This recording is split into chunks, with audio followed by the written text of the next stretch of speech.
Hola amigos de YouTube, un saludo. Aquí estamos con esta lavadora Whirlpool. Vamos a proceder al cambio de suspensión completa y mantenimiento. Ahorita a continuación les voy a mostrar el modelo del equipo.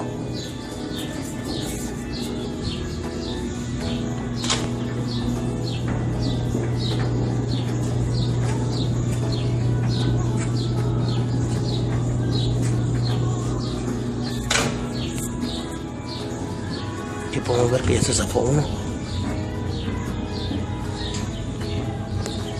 Les voy a mostrar las refacciones nuevas que vamos a utilizar.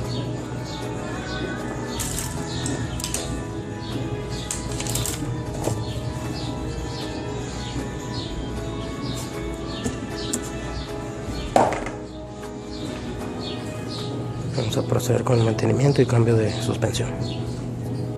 Voy a hacer la latina, vamos a ver cómo está por adentro. Como podrán ver, ya ocupado servicio. Aquí tenemos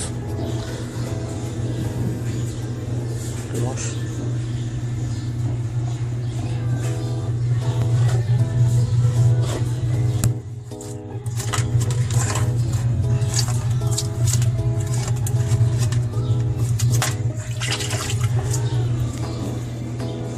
Vamos a proceder con la limpieza de este equipo.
Ya quedó, estamos lavando la gitana.